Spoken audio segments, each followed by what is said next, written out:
नमस्कार दोस्तों, मैं Ravindra Yadav, solar engineer of Technus energy.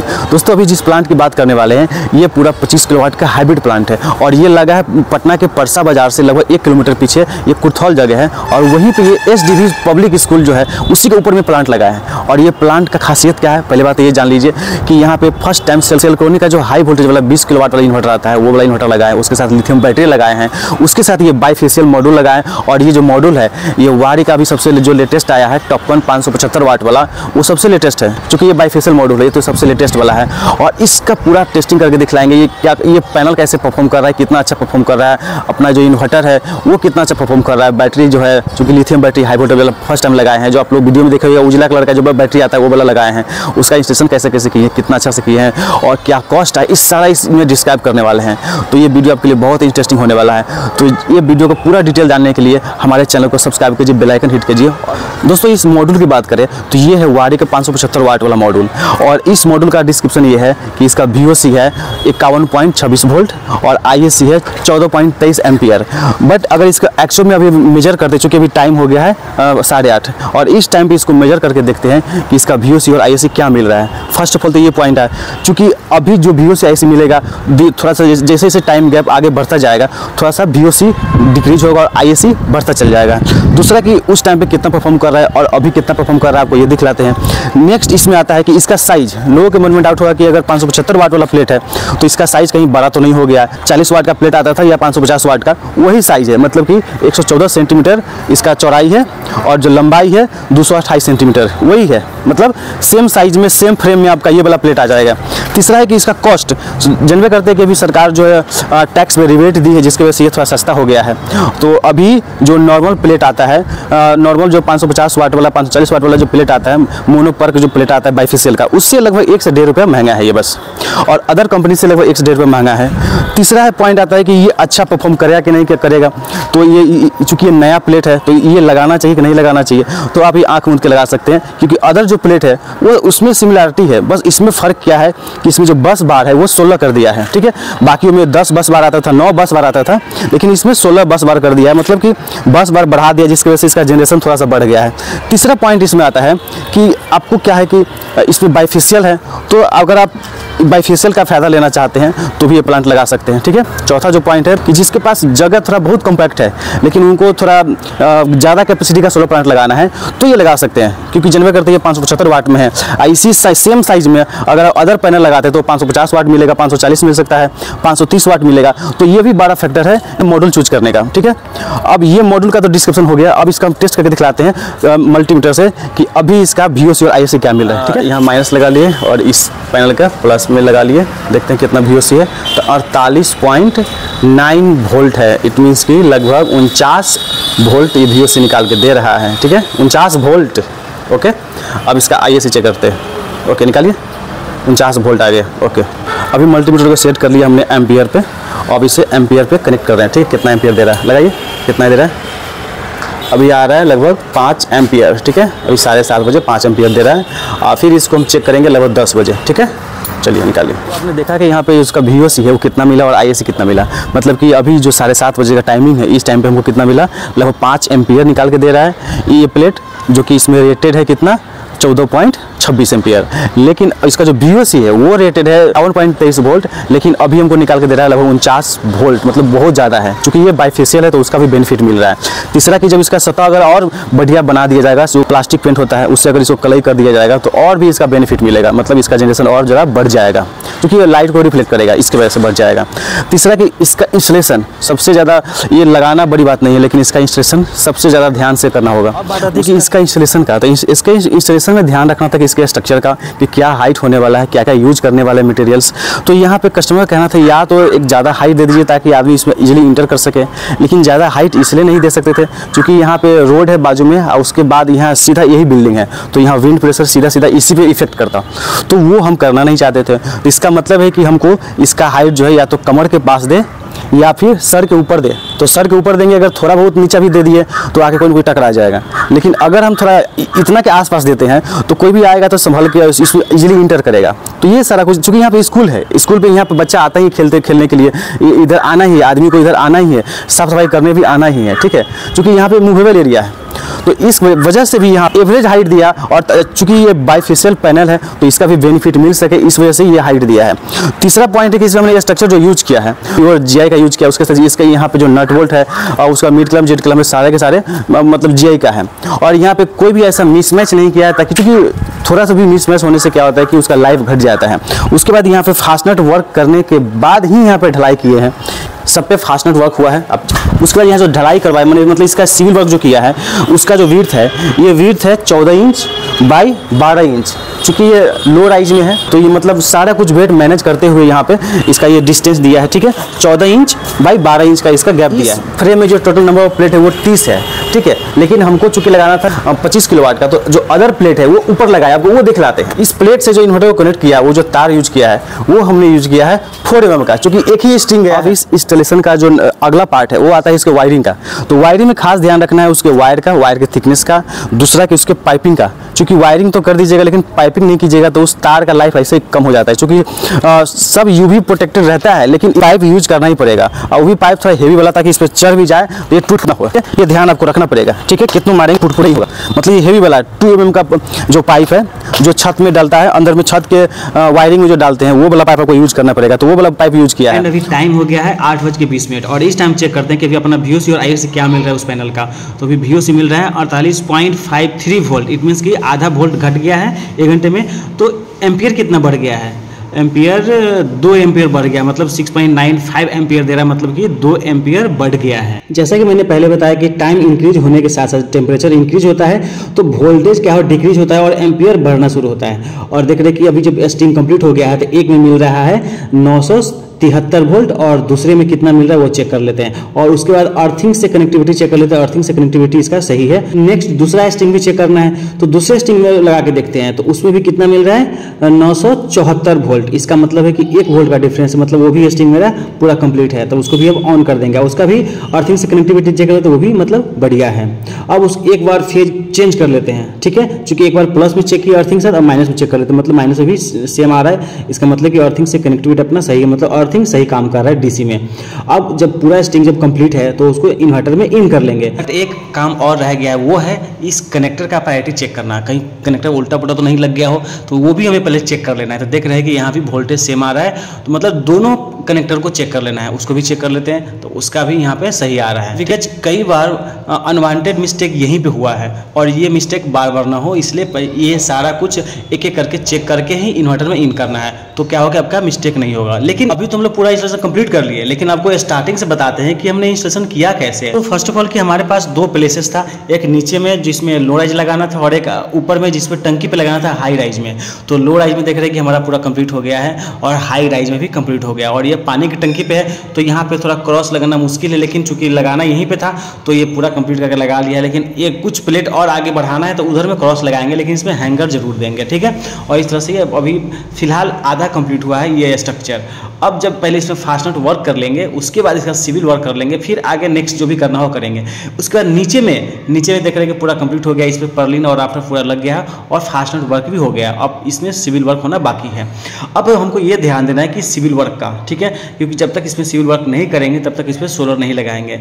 लेकिन चूंकि सिविल वर्क होने में चूंकि लेबर की थोड़ा दिक्कत हो रहा था, तो हम लोग क्या सोचे कि ये वाला तो स्ट्रेंथ है इसमें, ठीक है, तो इसमें पहले हम प्लेट लगा सकते हैं, उसके बाद इसमें सिविल वर्क कर सकते हैं। तब करते पहले अर्थिंग में आ गए। तो अर्थिंग हमको चूंकि यहाँ पे 4 दे रहे हैं, जिसमें से एक जाएगा अरेस्टर के लिए, दूसरा जाएगा DCDB के लिए, तीसरा जाएगा ACDB से लेके इन्वर्टर के लिए और चौथा जाएगा अपने बैटरी बॉक्स के लिए। मतलब जो भी अर्थिंग हमने किया है वो सेपरेट डिवाइस को लगने के लिए किया है। और अब यहाँ पे वायरिंग कर रहे हैं, चूंकि वायरिंग यहाँ पे सबसे ज़्यादा क्रूशियल है एंड यहाँ का वायरिंग हमारे लिए सबसे ज़्यादा डिफिकल्ट पार्ट था। और देख रहे हैं कि वायरिंग तो ये जो गया है ऊपर से, ये गया अरेस्टर के लिए, ये मतलब सेपरेट वायर है, इसका किसी भी तार से किसी का कनेक्ट कनेक्टिविटी, इसका सेपरेट पाइप ही अलग आया है। उसके बाद यहाँ से जब देख रहे एक पाइप गया अर्थिंग के लिए जो डायरेक्ट ऊपर आया हुआ है, और दूसरा पाइप में भी अर्थिंग ही है जो डिवाइस के लिए लगने के लिए गया है, ठीक है, जो ACDB DCDB और बैटरी में लगेगा। और एक जो पाइप है उजला वाला वो चला गया अपने सिर्फ अरेस्टर के लिए, उसका अलग से है। अब बाकी इट मीन्स कि जो 2 केबल दिख रहा है वो एक इनपुट है और एक आउटपुट है। फ्रेंड्स यहाँ पे हम चाहते तो क्लिपिंग नहीं भी करते, चूँकि इतना रिस्क नहीं ले सकते थे, लेकिन चूँकि कस्टमर का कहना था और उनसे हम प्रॉमिस किए थे, तो देख रहे हैं कि सेफ्टी बेल्ट की सहायता से उसका पूरा क्लिपिंग कर लिए हैं। और अब ले जा रहे हैं जहाँ पे हमको पॉइंट जोड़ना है, जहाँ पे इनका मीटर है। और यहाँ पे इनका मीटर है तो पहले हमको यहाँ होल्ड करना पड़ेगा, तो यहाँ होल्ड कर रहे हैं, और होल्ड करके यहाँ से फिर निकालेंगे वो तार और फिर क्लिपिंग करेंगे। यहाँ अर्थिंग के लिए जो हमको प्लेस दिया गया था वो एक्चुअली पूरा कवर्ड था, और फिर हमको बोला कि इसको उखाड़ लीजिए, और उखाड़ करके इसको पहले अर्थिंग कर लीजिए और फिर पाइपिंग करने के बाद इसको प्लेन कर दीजिएगा। फिर हम लोग उसी तरह से काम कर रहे हैं। और देख रहे हैं ऊपर से पूरा पाइप लेके आ गए अर्थिंग का। यहाँ पे आपको 2 पाइप दिख रहा है, तो एक पाइप जो सिर्फ लाइटिंग अरेस्टर के लिए है उसका गया हुआ, और एक पाइप में 3 अर्थिंग गया है। क्योंकि यहाँ बैटरी बॉक्स लग रहा है तो एक प्रॉपर बैटरी बॉक्स को जाएगा, एक अपने ACDB को जाएगा और एक अपना DCDB को जाएगा, और ACDB जो कनेक्ट होगा उससे इन्वर्टर को भी कनेक्ट होगा। और इस तरह से हम टोटल 4 अर्थिंग को बांटे हैं। और यहाँ पे देख रहे हैं कि जब अर्थिंग कर लिए हैं तो उसको पूरा फ्लोरिंग को कंप्लीट करके दे रहे हैं, बिकॉज ये सब कस्टमर का डिमांड था और वो डिमांड को फुलफिल करना मेरा काम था। दूसरा कि जब यहाँ इनपुट आउटपुट कनेक्ट कर रहे हैं तो उसमें हमने इनको प्रॉमिस किया था एक चेंजर देंगे, और चेंजर के थ्रू इनका पूरा लोड देंगे, ताकि कभी कोई इन्वर्टर में फॉल्ट आए तो वो चेंजर से बाईपास कर सके। दूसरा कि जो यहाँ केबल यूज किए हैं वो 3.5 कोर का हेवल्स का 25 mm वायर यूज किए हैं। नीचे से जो अर्थिंग आया है उसका ये जो तार है ये चला गया अपने इन्वर्टर के पास, ये अर्थिंग में। एक अर्थिंग जो अरेस्टर के लिए वो ऊपर से ऊपर होते हुए चला गया अरेस्टर के पास, वो आपको ऊपर में दिखलाएंगे। और ये जो 2 केबल है वो यहाँ से आ गया अपने इन्वर्टर के पास। अब यहाँ पे 2 चीज़ें सबसे डिफरेंट किए हैं, वो कि हम दोनों में ACDB लगाए हैं, मतलब एक इनपुट के लिए लगाए और एक आउटपुट के लिए, और दोनों को अलग अलग किए हैं। और दूसरा कि DC बॉक्स भी लगाए हैं। और ये जो ऊपर से तार आया ये सिर्फ अर्थिंग का है। एंड इस पूरे प्लांट में सबसे खूबसूरत है इसका इंस्टॉलेशन, क्योंकि हम बार बार कहते हैं कि कितना भी प्लांट अच्छे से लगा ले, लेकिन अगर वायरिंग का फिनिशिंग ना दे तो प्लांट बेकार लगता है। और यही इस प्लांट में किया है। और ये आपको कैसा लगा हमें कमेंट करके जल्दी से बताइएगा। और चैनल सब्सक्राइब नहीं किया तो काइंडली सब्सक्राइब कर लीजिए, बेल आइकन हिट कर लीजिए, एंड फुल वीडियो को लास्ट तक देखिएगा, तभी आपको इसका मेन डिटेल समझ में आएगा। एंड इस प्लांट का पूरा वायरिंग तो कंप्लीट कर लिया, लेकिन अब एक एक वायर को चेक करेंगे कि कनेक्टिविटी सही है। ये अपना हो गया इनपुट MCB, ठीक है, इनपुट बॉक्स हो गया, ये अपना इनपुट बॉक्स हो गया, ये हो गया आउटपुट बॉक्स, ठीक है, आउटपुट AC बॉक्स हो गया। अब इसका कनेक्टिविटी हमको चेक करना है, क्योंकि यहाँ से इनपुट आया है ग्रिड का, यहाँ से चेक कीजिए, सॉरी यहाँ से हाँ, रेड से कीजिए, आवाज़ आना चाहिए, रेड से चेक कीजिए उठा के, हाँ आवाज़ कर रहा है, मतलब इसका कनेक्टिविटी सही है। चलिए पीला में हाँ, ये येलो वाला चेक हो गया, आवाज़ कर रहा है येलो वाला। चलिए ठीक है, अब नेक्स्ट ब्लू कीजिए, ब्लू का कनेक्टिविटी चेक कर रहे हैं, हाँ वायरिंग सब सही है। अब न्यूट्रल भी चेक कर लें, न्यूट्रल तो खैर हो ही गया चेक, बाकी सब जब चेक है तो वो हो ही गया। चलिए मतलब ये भी चेक हो गया, हाँ चलिए अब आउटपुट का चेक कीजिए, ये आउटपुट बॉक्स हो गया, चेक कीजिए हाँ, रेड से रेड होना चाहिए, कीजिए कोई दिक्कत नहीं, कीजिए। आउटपुट चेक हो रहा है, इन्वर्टर का आउटपुट और इस AC बॉक्स का आउटपुट, ठीक है। नेक्स्ट कीजिए, अब येलो चेक हो गया, चलिए ठीक है, ब्लू कीजिए, ब्लू इन्वर्टर का ब्लू किया है, मतलब सबका वायरिंग सही है, बाकी ठीक है, हो गया। अब अर्थिंग से चेक कीजिए, अर्थिंग सबका चेक कीजिए यहाँ, हाँ ठीक है, हाँ ऊपर कीजिए, उसमें भी है कि ना कनेक्टिविटी, सबको अर्थिंग मिलना चाहिए। चलिए अर्थिंग मिल। अब इस प्लान का सबसे खूबसूरत पार्ट को इंस्टॉल करना है, वो है बैटरी। अब बैटरी को पहले अनबॉक्सिंग करेंगे फिर इंस्टॉल करेंगे। देखिए इसमें क्या लिखा हुआ है, नहीं Galaxy 7G HB stack battery module, ये मतलब इसमें बैटरी है, मतलब मॉड्यूल हो गया, ये बैटरी का मॉड्यूल बोलते हैं। हटिए उसमें देखिए, उसमें क्या लिखा है, बैटरी मॉड्यूल, उसमें भी बैटरी मॉड्यूल ही लिखा है। इसमें क्या लिखा था, इसी में कंट्रोल बॉक्स लिखा हुआ है, इसी में कंट्रोल बॉक्स है, इसका मतलब निकालिए, कंट्रोल है, हाँ अच्छा हाँ यही तो है, निकालिए। इसमें बेस भी होगा, कंट्रोल बॉक्स भी होगा। देखिए ये भी तो निकालिए इसको, क्या है भाई, क्या है, अच्छा केबल है, केबल कनेक्टिंग केबल है, ठीक है। ये हो गया बेस, वो हो गया मॉड्यूल। मॉड्यूल को आराम से इस पर डालिए, आराम से डालिए, उसी इसका हैंगर दिया हुआ है, हाँ फंस जाएगा, आप डालिए ना आराम से, अपने फंस जाएगा, ज़्यादा कुछ करना नहीं है। ठीक है ठीक है ठीक है, छोड़िए, जाइए, हो गया। अब दूसरा लाइए, दूसरा लाइए ना, ये दूसरा वाला फिर से उसमें डालिए आराम से, ठीक से बैठना चाहिए बस। ठीक है वो बैठ गया, वो हिलाना नहीं है, वो अपने आप ठीक हो जाएगा। वही कंट्रोल बॉक्स है, हो गया मेमोरी। आराम से डालिए, हाँ सीधा सीधा ऐसे ही डालिए, आराम से डालिए, ऊपर से सीधा सीधा, हाँ बस थोड़ा ऊपर से दबाइए, हल्का सा, हल्का इधर कोंटा पे, बस हो गया। अब कुछ मत कीजिए, ठीक है। 2 मॉड्यूल का बैटरी रेडी। ये सब क्या लग गया है, कजरी लगा है, ट्रांसपोर्ट वाले सब लगा दिया।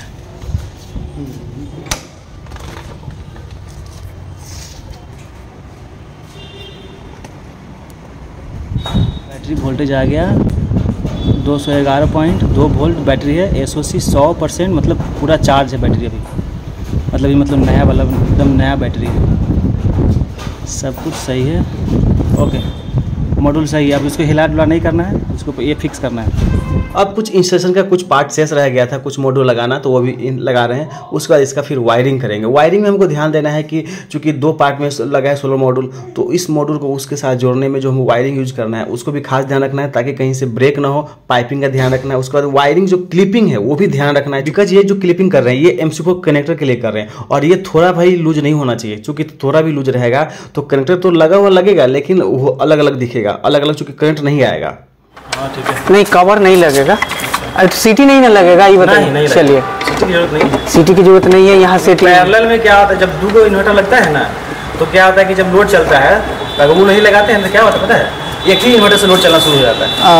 अनबैलेंसिंग लोड अनबैलेंसिंग होता है। ये बात चल रहा होगा कि चूंकि ये स्कूल है तो यहाँ ऑफ ग्रिड क्यों नहीं दिए, हाइब्रिड क्यों दिए हैं, तो उसी के बारे में आपको बता रहे हैं। चूंकि अगर ऑफ ग्रिड रहता तो जब इनका स्कूल चलता तो उनसे तो पूरा प्लांट से ही चल जाता, लेकिन ऑफ ग्रिड से डिमेरिट क्या होता कि जब लाइट कटता तो बैटरी बैकअप भी मिल जाता, और जब तक इनका स्कूल दिन भर चलता तो स्कूल चला तो देता, लेकिन उसके बाद जब स्कूल बंद होता तो उसके बाद से जो बिजली जब प्रोडक्शन तो रेगुलर करते ही जाता, शाम तक करते जाता, तो बैटरी चार्ज होने के बाद जो पावर बचता वो तो बंद हो जाता, बेकार हो जाता। और उससे क्या है कि बार बार इसमें एक और खासियत है इस इन्वर्टर में, इसमें ऑटो कटअप तो रहता है, ठीक है, इन्वर्टर में ऑटो कटअप रहता है कि हाँ जो इतना % बैटरी चार्ज हो गया है तो कट कर देगा, लेकिन सोलर तो वो सेंस नहीं करता है, सोलर तो उसको पुट करते जा रहा है, पावर पुट करते जा रहा है, ठीक है। तो उससे क्या होता है, इसी वजह से वो इन्वर्टर जो है जल्दी ख़राब होता है, मतलब आप यूज नहीं कर रहे हैं, खाली बैटरी चार्ज होकर पड़ा हुआ है, अब वहाँ से जनरेशन हो ही रहा है। यही ऑफ ग्रिड का सबसे बड़ा डिमेरिट है, और इसी वजह से ऑफ ग्रिड जल्दी इन्वर्टर जो खराब भी होता है, ठीक है। अब बैटरी भी शायद खराब होती है, आपका यूज तो हो नहीं रहा है, अब बैटरी भी चार्ज है, अब वहाँ से जनरेशन आते जा रहा है, तो एक लिमिट के बाद वो जो है कंट्रोलर देता है, मतलब खराब हो जाता है, बैटरी भी इससे जल्दी खराब होती है। नहीं, हाँ कुछ ना कुछ शॉर्ट हो जाता है। और दूसरा बात कि यहाँ पे खर्चा तो नहीं होने वाला है, थोड़ा सा एक्स्ट्रा खर्चा हुआ है, और हमारा जो बिजली जो बेकार हो रहा था, जब हमारा स्कूल बंद हो जाएगा, कभी कभी होता है कि जैसे कभी महीना भर बंद है, यहाँ कुछ चल नहीं रहा है, बहुत थोड़ा कुछ लाइटें जल रही है, CCTV कैमरा है, लेकिन अगर 20 किलोवाट का प्लांट लगा है तो हमारा जनरेशन को इतना सारा बर्बाद हो जाएगा, मात्र 1 से 2 किलोवाट का यूज हो रहा है। तो हाइब्रिड लगा दिए हैं तो ये नेट मीटरिंग के थ्रू क्या होगा, एक्सपोर्ट हो जाएगा, तो इससे क्या होगा कि इनका बिजली बिल तो बचेगा ही, बिल्कुल। बैटरी लगा है उनसे इनका लाइट जब कटेगा तो चलेगा ही, मतलब सारा इनका बेनिफिट मिल रहा है। और ये जो बार बार जो ड्रेन कर रहा था कि इसको बार बार चार्ज करेगा, डिस्चार्ज नहीं करेगा, डिस्चार्ज भी होगा डेली के डेली, क्योंकि एक्सपोर्ट कर रहा है, लाइट कटेगा तो इससे डिस्चार्ज भी होगा, क्योंकि लाइट तो रात में भी कटेगा, बिल्कुल, तो बैटरी चलेगा ना, तो ये बार हमेशा डिस्चार्ज भी होगा, और इससे जो बिजली जनरेशन होगा वो एक्सपोर्ट भी होगा, तो ये प्लांट जो पूरा फ्रेश रहेगा, वो बार बार उसको ठुसते नहीं जाएगा कि हाँ आपका बिजली जनरेशन आते जा रहा है, आप यूज नहीं कर रहे हैं, बिल्कुल वो नहीं होगा, वो बहुत बड़ा खामी है ऑफ ग्रिड में, ये कोई बताता नहीं है, लेकिन ये है उसमें प्रॉब्लम, वो इसमें नहीं होगा, और यही सब सोच के यहाँ हाइब्रिड लगाया गया, हाइब्रिड इसीलिए लगाया गया। और हाइब्रिड क्यों लगाना चाहिए, इसी वजह से लगाना चाहिए। हाँ, जहाँ पे मेट्रो सिटी लाइट नहीं करता है तो वहाँ पे हाइब्रिड लगाने की उतना जरूरत नहीं, क्योंकि हर किसी के घर में मतलब कि नॉर्मल इन्वर्टर रहता ही है, बिल्कुल, जितना देर लाइट करता है उतना देर के लिए नॉर्मल इन्वर्टर रहता ही है, तो वो लोग अपना ऑन ग्रिड लगा लें, क्योंकि उनको सिर्फ बिजली बिल से मतलब बिजली बिल कम करना है। लेकिन जहाँ पे मतलब लाइट कटने से दिक्कत नहीं है, सॉरी लाइट कटने से दिक्कत है, और साथ ही साथ यूज उतना ज़्यादा नहीं है, ठीक है, कभी कभी बहुत ज़्यादा यूज है, कभी कभी कम यूज है, तो वहाँ पे हाइब्रिड लगाना में ज़्यादा बेहतर है। कहीं गांव एरिया है, जैसे गांव एरिया है, और उनको मतलब हाइब्रिड का कोई सेंस नहीं है, आप ज़्यादा बजट नहीं है, क्योंकि बजट भी लगता है ना इसमें, बिल्कुल बहुत बजट लगा है, दुगुना बजट लगा है, तो बजट नहीं है तो ऑफ ग्रिड लगाइए कोई भी, क्योंकि एसी यूज क्या है, इनपुट क्लियर और आउटपुट क्लियर सारे के सारे हेवेल्स का है। जी, ठीक है, आपको दिख रहा होगा। हाँ, क्योंकि 63 एम्पियर में, क्योंकि यहाँ पे 63 एम्पियर ज़्यादा का लोड जाना ही नहीं वाला। हाँ। ठीक है, मैक्सिमम से मैक्सिमम 40 एम्पियर का लोड जा गया है। बिल्कुल। ठीक है, तो उस तरह से सारा इक्विपमेंट यूज किया है। और इधर देखिए वायरिंग, लोग क्या करते हैं कि एक ही पाइप में जो है 2 स्ट्रिंग 3 स्ट्रिंग इवन 4 स्ट्रिंग का भी ला देते हैं, लेकिन हम लोगों ने क्या किया, यहाँ एक स्ट्रिंग का सिंगल 2 वायर आया हुआ है, एक स्ट्रिंग का सिंगल 2 वायर आया हुआ है, इसमें अर्थिंग का हमारा आया हुआ है। ठीक है, सब अलग अलग है। ये यहाँ पर इस प्लांट में ये खासियत दिया गया है, क्योंकि यहाँ बच्चे लोग भी आएंगे तो यहाँ हमेशा इस तरह से काम करना है ताकि किसी तरीके का कोई भी खतरा ना रहे। कोई इसमें छू भी दे तो उसमें, हाँ, अब यहाँ देख रहे होंगे आप, अर्थिंग लगा हुआ है। हाँ, इसमें भी देख रहे होंगे कि ये बैटरी है हमारा। और यहाँ पे जो है हम लोगों ने बॉडी अर्थ दिया हुआ है, यहाँ पे दिया हुआ है। यहाँ सुरक्षा का पूरा इंतजाम किया हुआ है। अच्छा, यहाँ पे आपको दिख रहा होगा कि इस बैटरी में एक दीवार से जो है हम लोगों ने फास्टनर का कनेक्ट किया है कि बाद जो है कोई बच्चा जो है इसको गिरा न ले, क्योंकि इसमें काफी वजन होता है। इस सब यहाँ पर जो है मतलब ये सारा प्रिकॉशन इसमें बिल्कुल, हाँ, किया गया है। अब यहाँ पूरा प्लान फिनिशिंग हो गया, पूरा प्लान मतलब इंस्टॉल हो गया, पूरा टेस्टिंग भी कर लिए कि हाँ इसका फ्लोट वोल्टेज हो गया, इसका पूरा फेज वोल्टेज हो गया, सारा चेक कर लिया, फिर इसका float voltage phase voltage check कर लिया, सारा कुछ इसमें पुट भी कर लिया। अब इसको ऑन करते हैं, मतलब इस इन्वर्टर को ऑन करते हैं। तो पहले बैटरी को रेडी करना होता है, तो हमने बैटरी को रेडी कर लिया। रेडी करने के लिए यहाँ पे इसका सेट करना होता है कि इसमें कितना जो इसमें दो बैटरी लगाए, तो सेटिंग में हमने कर रखा है, 2 लिखा हुआ, ठीक है, नंबर ऑफ टेस्टिंग EMU 2 है। ठीक है, इस तरह से पूरा बैटरी हमारा पूरा रेडी है। तो बैटरी रेडी हो गया तो हमें बस रेडी क्या करना है, इस इन्वर्टर को। ठीक है, तो उसके लिए पहले यहाँ तो AC जो है कनेक्शन, मतलब ग्रिड का कनेक्शन हमने यहाँ ऑन कर रखा है, तो देख रहे हैं कि इसमें इंडिकेट कर रहा है ग्रिड का कनेक्शन आ गया है। एंड अब इस रोटरी स्विच से सोलर ऑन कर रहे हैं, चूँकि इन्वर्टर सारा कुछ ऑन है, ग्रिड ऑन है। अब सोलर ऑन करते हैं तो थोड़ा टाइम के बाद देखिए, थोड़ा सा टाइम के बाद फट से सोलर कनेक्ट ले लिया। इसका मतलब है कि अब सोलर जनरेशन करना शुरू कर दिया। अब धीरे धीरे ये बढ़ना शुरू, अभी 7 किलोवाट है, अभी 11 किलोवाट 12 किलोवाट हो गया। अब इस टाइम पे लगभग ये 4 बजने वाला, और इस टाइम पे अब ये 11 से 12 किलोवाट का जनरेशन दे रहा है। अभी यहाँ नेट मीटरिंग भी नहीं हुआ है और लाइट भी कटा हुआ है, तो ये प्लांट अभी एज ए ऑफ ग्रिड काम कर रहा है, मतलब कि जितना लोड चल रहा है उसके अकॉर्डिंग ये जनरेशन दे रहा है। बट देखिए MCB उठा हुआ है और लाइट आ गया है, लेकिन अभी जस्ट कनेक्ट नहीं लिया। देखिए AC इसमें दिखा रहा है, लेकिन अभी कनेक्ट नहीं लिया, थोड़ा सा इसमें टाइमर लगा हुआ है। लेकिन जैसे ही कनेक्ट लेगा तो देखना ये है, जैसे हर सोलर इन्वर्टर का फीचर्स होता है कि जब लाइट रहे भी तो सोलर पावर जो मैक्सिमम दे रहा है वही यूज करे, और अगर कमी पड़े तो ग्रिड ले, नहीं तो बैटरी ले। ठीक है, तो चूंकि ग्रिड आ गया है तो ग्रिड मिक्स करे, लेकिन जब सोलर जब ज़्यादा अवेलेबल है सब कुछ तो ग्रिड को मिक्स ना करे। ठीक है, लेकिन जब लोड बढ़े तो ही मिक्स करे। और सोलर से जनरेशन जो हो रहा है उसमें कुछ पावर कम पड़ रहा है, तो थोड़ा थोड़ा पावर बैटरी से मिक्स कर रहा है। लेकिन जैसे ही लाइट आएगा तो ये जो बैटरी से मिक्स कर रही है, मिक्स ना करके ग्रिड से मिक्स करना शुरू करेगा, तभी ये एक्चुअल सोलर इन्वर्टर कहलाएगा। तो अभी भी वेट कर रहे हैं, अभी भी ग्रिड को कनेक्ट नहीं लिया है, चूँकि इसमें टाइमर रहता है। अब कनेक्ट ले लिया, देखिए जैसे ही कनेक्ट लिया तो फट से बैटरी पे शिफ्ट चार्जिंग हो गया है और ग्रिड को यूज करना शुरू कर दिया है। और जितना यूज कर रहा है, सोलर को तुमको डिस्टर्ब नहीं किया, बहुत कम डिस्टर्ब किया, लेकिन वो फिर से वही पावर पर चला जाएगा, एक्चुअल पावर पे वो चला ही जाएगा। देखिए फिर चला गया, चूँकि वो थोड़ा सा फ्लक्चुएट होता है। लेकिन जो बैटरी को डिस्चार्ज हुआ था उसको फिर से चार्ज करने लगा, और उसके बाद लोड जैसा चल रहा था वैसा चल ही रहा है। इसका मतलब ग्रिड को बहुत अच्छे से मिक्स कर रहा है और बैटरी को सेव कर रहा है, और सोलर बिल्कुल भी फ्लक्चुएट नहीं हुआ। थोड़ा सा हुआ फिर से उसको बढ़ा ही दिया, कमा नहीं है, मतलब घटा नहीं है। मतलब ये अपना इन्वर्टर जो है बढ़िया काम कर रहा है। जा रहा है कितना, अच्छा उल्टा लगाया 47.35, मतलब वोल्टेज बहुत कम है तभी एम्पियर ज़्यादा होगा। निकालिए 11.2 एम्पियर। ठीक है, निकालिए 11.2 एम्पियर। ठीक है, मतलब 10:30 बजे 11.2 एम्पियर। 19 किलोवाट प्लस लोड चल रहा है और 16 किलोवाट जनरेशन दे रहा है। बाकी जो है 3 किलोवाट आपका 4 किलोवाट मिक्स कर रहा है अपना ग्रिड से। स्मार्ट क्लास 19.5 किलोवाट का लोड है, कितना 19.5 किलोवाट। फ्रेंड्स अभी तक आपने देखा कि हमने पूरा प्लांट चला के दिखलाया, पूरा टेस्टिंग करके दिखलाया और ये अच्छे से कितना परफॉर्म कर रहा है ये सारा कुछ दिखलाया। लोड बढ़िया से हैंडल कर लेता है, लगभग इस पर 20 किलोवाट का पूरा लोड चला के दिखला रहा है, उसके बाद 17 किलोवाट का प्रोडक्शन दे रहा है, बैटरी चार्जिंग कर रहा है, मतलब ये सारा कुछ हमने दिखलाया। लेकिन अब एक बात इसमें और ऐड करना है, वो सबसे ज़रूरी पॉइंट है। जैसे कि यहाँ पे अभी 2 बैटरी लगा हुआ है, मतलब कि हो गया 8 किलोवाट, ठीक है, जिसमें से कि 10% ये रिजर्व रख रहा है, मतलब कि हो गया लगभग 7.5 किलोवाट।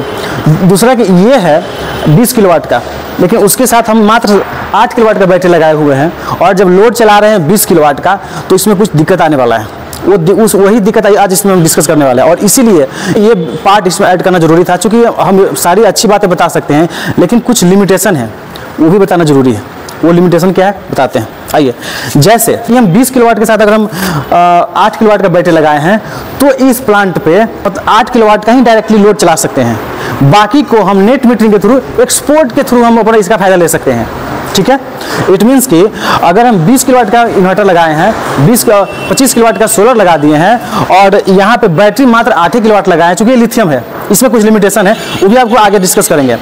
तो हम इस पर डायरेक्टली जो इस पर कनेक्ट करना है, मतलब इससे जो डायरेक्टली लोड चलाना है वो हम डायरेक्टली 8 किलोवाट ही चला सकते हैं, बिकॉज 8 किलोवाट का ही हमने बैटरी बैकअप दे रखा है। क्योंकि इसका ऐसा सिस्टम है, क्योंकि ये सोलर इन्वर्टर है तो इसका प्रायोरिटी तो है सोलर, जब दिन रहेगा और लोड चलता हुआ रहेगा, बैटरी चार्ज हो रहा है, ग्रिड भी है, तो इसका प्रायोरिटी है कि पहले सोलर से पावर को लेकर के लोड चलाएगा, साथ ही साथ बैटरी को चार्ज करेगा। लेकिन दिक्कत कहाँ आता है, जब लाइट कटता है। मान लीजिए यहाँ से प्रोडक्शन आ रहा है 16 किलोवाट, ठीक है, हमारा लोड चल रहा है 5 किलोवाट का, हमारा ये बैटरी लगा हुआ है 8 किलोवाट का, तो हमें कोई दिक्कत नहीं होने वाला, क्योंकि इसका जितना कैपेसिटी है उसके अंदर में अब हमारा लोड चल रहा है। लेकिन दिक्कत कब आएगा, जब हमारा 12 किलोवाट, 15 किलोवाट या 20 किलोवाट, मान लीजिए 15 किलोवाट का ही लोड चल रहा है, जनरेशन भी आ रहा है 16 किलोवाट का, ठीक है, पीक टाइमिंग में है, क्योंकि उसी टाइम में स्कूल भी चलता रहता है। लेकिन हम बैटरी लगाए हैं मात्र 8 किलोवाट का और ग्रिड से मान लीजिए वो पावर नहीं भी ले रहा है, लेकिन जैसे ग्रिड कट कर रहा है,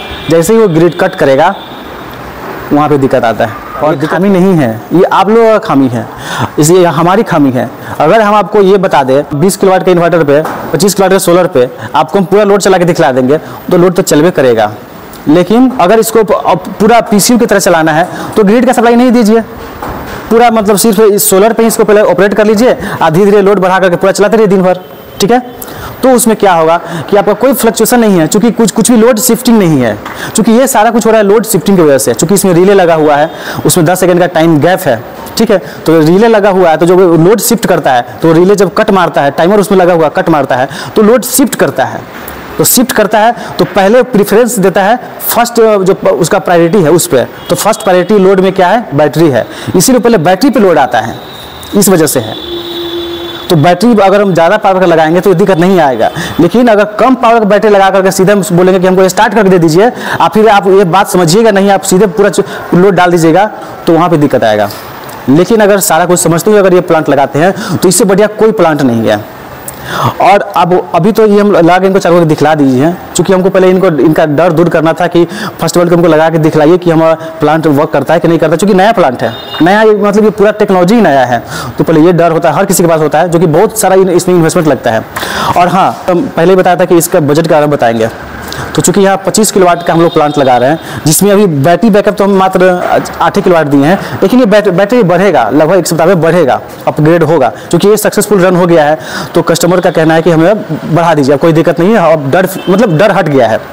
तो अब इस पर अपग्रेड भी करने वाले हैं, तो उसका वीडियो भी आपको बताएंगे कि अपग्रेड करने के बाद साथ ही साथ इसमें नेट बैटरी भी कर देते हैं तो कितना फायदा हो रहा है। 10 प्लेट लगा था, इसी में 4 प्लेट वहाँ पे बढ़ा दिया गया है, टोटल ये 14 प्लेट हो गया। और चूँकि ये हाई राइज में है तो इसमें ये जो हैंगर देने के साथ साथ क्रॉस भी लगाए हैं, और यहाँ पे क्रॉस नहीं लगा चूँकि जानवर करते टंकी है, यहाँ पे नहीं लग पाया, तो एक सिंगल क्रॉस दिए, उससे भी इसका मजबूती बढ़ गया है, ठीक है। और उसके साथ साथ जो ढलाई किए हैं वो 1.5 बाई 2 का किए हैं, जिसकी वजह से इसमें स्ट्रेंथ आ गया है। अब इसको हम हिलाएंगे भी तो नहीं हिलने वाला, चूँकि एक तो क्रॉस लग गया है, हैंगर लग गया है, कितने हिलाएंगे अभी नहीं हिलने वाला, कितनों धक्का मारेंगे आपको कुछ इसमें कोई फ़र्क नहीं पड़ने वाला है, ठीक है। तो ये जब हम हाई रेंज लगाते हैं तो ये ज़रूर करते हैं। दूसरा कि अब जब इतना सारा लोड बढ़ गया है, इसमें सोलर बढ़ गया है, अब टोटल सोलर हो गया इसमें 25 किलोवाट का, तो अब इन्वर्टर पे परफॉर्मेंस क्या दे रहा है। एंड कस्टमर का कंप्लेन भी था कि जब लाइट कटता है तो इन्वर्टर बंद पड़ जा रहा है, तो उस कारण का भी पता लगाना है, इसलिए भी आया। इनका जो पूरा स्कूल है इसमें का टोटल 6 AC है, जिसमें से 2 AC रन हुआ है और बाकी जो 200-250 जो फ़ैन था वो सारा ऑन हो गया है बस। और जो भी इक्विपमेंट था, जो जब ये क्लास चलता है उस टाइम पे जो रन रहता है वो सारा कुछ रन हो जाने के बाद सिर्फ 4 AC और एक पानी का जो मोटर है वो रन नहीं है, और कुछ यहाँ का फुहारा है कभी कभी चलता है, ये रन नहीं है, बाकी सारा लोड रन है। तो यहाँ पे लगभग कभी 18 किलोवाट और कभी 17.5 किलोवाट का लोड चल रहा है, मतलब इसको 18 किलोवाट कंज्यूम कर रही है। अभी चूँकि शाम हो गया है, 4:30 हो गया है और बारिश भी हो रहा है, देख रहे हैं, बारिश भी हो रहा है। तो इस वजह से सोलर का जो जनरेशन है वो भी 2.5 किलोवाट है, बाकी जो कंजम्पशन है वो कर रहा है बिजली से। हाई वोल्टेज वाला जो 5 पीस बैटरी है वो लगाए हैं, ठीक है, और मतलब कि 20 किलोवाट का बैटरी हो गया। तो इस पर हमें कम से कम 18 से 19 किलोवाट का लोड चल जाना चाहिए, चूँकि 10% पे सेट किया हुआ है। यहाँ से हम लाइट को कट कर रहे हैं, जैसे ही लाइट कट किए बस यही तो ध्यान देना है, तो बैटरी पे शिफ्ट हो गया है पूरा के पूरा। चूँकि जो भी AC चल रहा होगा उसका तो कंप्रेसर बंद हो जाता है, तो सिर्फ कंप्रेसर बंद हुआ है, बाकी लोड जो भी है सब ऑन के ऑने हैं, ठीक है। और ये है अपना 17 किलो यानी कि 16.5 किलोवाट। अब धीरे धीरे फिर हो जाएगा, उतना किलोवाट फिर चल जाएगा, बस ये देखना है कि ये सस्टेन करता है कि नहीं। ओके, तो यहाँ हमारा पूरा रन है। अभी बैटरी से कितना डिस्चार्जिंग ले रहा है, 32 एम्पियर का डिस्चार्जिंग है, ये डिस्चार्जिंग है, ठीक है, करंट। और ये अब जब AC का जब कंप्रेसर ऑन होगा तो धीरे धीरे इसका लोड बढ़ना शुरू हो जाएगा, ठीक है। एंड हम लोग ये पूरा सेट करके वहाँ से चले आए। अभी आपको ऐप के माध्यम से समझाते हैं कि अभी वहाँ जनरेशन कितना दे रहा है, चूँकि प्लांट तो लगा है 25 किलोवाट का, तो अभी 21 kV का जनरेशन दे रहा है। और अभी टाइम जो हो रहा है वो भी आपको दिखला रहा है, अभी 16 तारीख को ये जनरेशन दे रहा है, लगभग यही 11:30-12 बजे ये जनरेशन है। उसके बाद जो 2 फेज लगाए हैं, 2 स्ट्रिंग लगा, दोनों स्ट्रिंग में भी लगभग सेम टू सेम जनरेशन दे रहा है। इसका मतलब कि अपना जो प्लांट है बढ़िया से काम कर रहा है, और ये जनरेशन और भी बढ़ सकता है, ये 22 किलोवाट तक भी जाएगा। लेकिन आपके मन में डाउट हुआ कि एक्चुअली में यहाँ पे फॉल्ट था क्या, तो फॉल्ट ये था कि फेज अनबैलेंसिंग बहुत ज़्यादा हो रहा था, चूँकि लोड बहुत ज़्यादा है, बैलेंस तो किया था लेकिन फिर भी किसी फेज में 7 किलोवाट, किसी में 8 किलोवाट, ऐसा अनबैलेंस हो रहा था, और इन्वर्टर का मैक्सिमम जो कैपेसिटी है उससे ज़्यादा हो रहा था। इसके वजह से बैटरी जो बंद पड़ जा रहा था। इसका मतलब है कि जो हम 20 किलोवाट का बैटरी लगाए हैं उसमें हम लगभग 17 से 18 किलोवाट ही चला सकते हैं, उतना अभी चला रहे हैं, तो पूरा अच्छे से चल रहा है, देख रहे हैं।